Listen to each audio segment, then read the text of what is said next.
way. And welcome back, everyone, to Summer Games Done Quick 2021. Hope you all have been enjoying all these awesome speedruns that we've been having here for the event. And coming up after this, we are not seeing not one, not two, but all three games in the Penumbra Trilogy run by, what do you know, the other runner in the call right now, BloodThunder. BT, how you doing, my friend? Not too bad. How you doing, Spike? Dude, I'm doing great. Beautiful, and I'm not gonna lie, man, your room's pretty lit. I'm just gonna throw that out there. The lighting and everything, really, really good. How do I have a room to look just as good as that? You go out and you just buy a whole bunch of stuff off Amazon. You're like, it has RGB.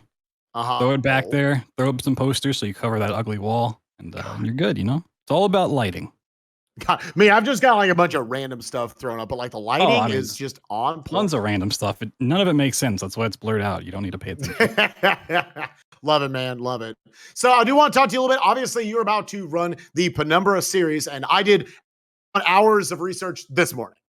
I watched through all three runs. Quick watch. We're obviously about to go into it right after this run.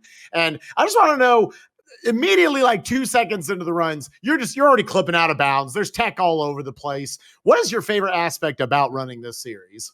I mean, basically that, like, very broken games. There's only like one moment of downtime and a 45, 50-minute run. It's crazy. It's just constantly doing stuff. And you'll see throughout the Penumbra Trilogy, like the strats evolve. They change, obviously, because the games are coming out years after each other. They patch stuff. They have new skips where old skips used to be. And it's just constantly like, you see the evolution as you run through it, which is really interesting.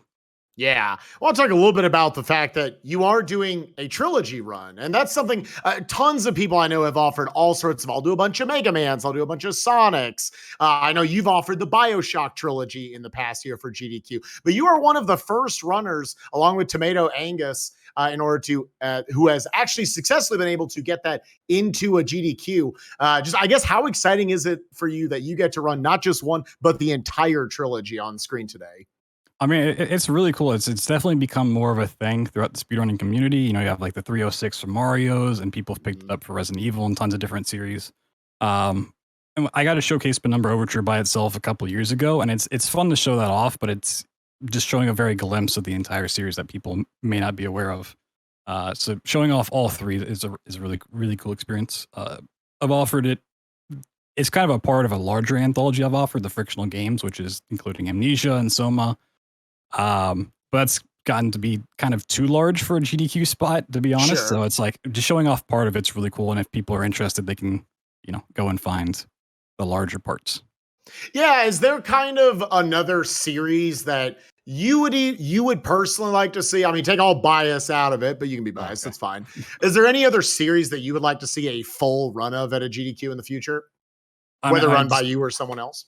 Just more of them in general, honestly, because there's ones that I would like to do, honestly, but the more you add games on top of each other, it just extends the time. And, there is a competitive spirit in like getting games in. If it's going over 4 hours, you're going to have a real tough time. But like personally, I want to do like Wolfenstein anthology stuff, which would be an entire day's worth of runs at that point. Right. It's like, just really anything. Anytime people do more and more and really challenge themselves beyond just a single run, which is already challenging in itself, is really cool to see. Yeah. I mean, the Wolfenstein series, super, super fun runs to watch. I think you do a great job. I'll give you an entire day on my schedule. All right, I'll take it. Worry. So I do want to talk a little bit also the fact that you are, and this almost comes off insulting, I think, to you. I consider myself a jack of all trades speedrunner. I know like 30, 40 games, but I know how to really solidly get like 33rd place on the leaderboard.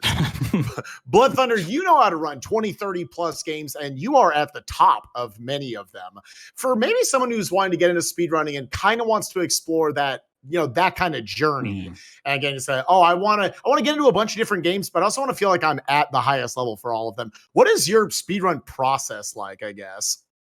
I mean, you also have to remember, it's like I'm up to like 50, 60 games now under my belt, but it's, wow. I've been speedrunning for close to a decade. So it's not like I just did this in last 3 years. It's literally, I'm pulling runs from 2011, like when I used to run Portal. Like no one knows I ran Portal, but that's still a game that I can run and get a decent time in.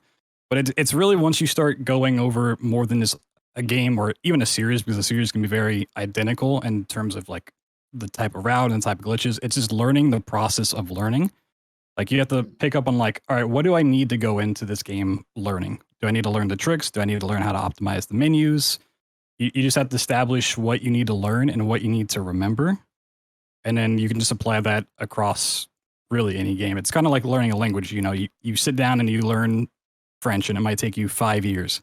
But then after you learn French, you can apply those things to learning Spanish or English or whatever it might be. And it becomes easier and easier as you go. And you can notice similarities and differences and attach those things to each other. Great words of wisdom right there from BT. Again, I just love the, kind of as you get into some runs that can help you with learning other runs down the line. Super cool stuff right there. Before I let you go and get ready for that Penumbra Trilogy run, I just want to ask you, I've gotten to work with you on speedruns on podcasts in the past. You're just obviously generally a great community member who likes to help people out with like setups and everything. For you, the next step of your speedrun journey, I'll guess, do you know what that next step is post SGDQ? Any games or anything you want to work on? It's just like continuing to evolve the challenges behind speedrunning, because learning a single game and like grinding out a great time can be a challenge in itself. But then you also see people doing challenge runs, like no hit runs, and then adding anthology runs on top of that. So like no hit through the entire series, which is crazy. Oof. Just doing more stuff like that, incorporating more of a challenge run aspect of things.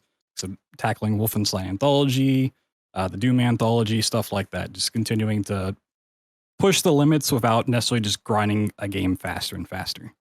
That's exciting. I know a lot of people, I feel like in the speedrunning community the last few years, and maybe a lot of it was born out of like the Soul series and whatnot, but more people are trying, let me try to no hit series that aren't necessarily known for that right now. That's cool to see speedrunners trying to apply themselves to all these other challenge runs. BT, I'm looking forward to your journey through more speedrun grinding, through more no-hit challenges, and to watching you get to run the Penumbra entire trilogy coming up right now, guys. Send it back up to the front. BT, good luck, man. Thanks, man. Appreciate it. Okay.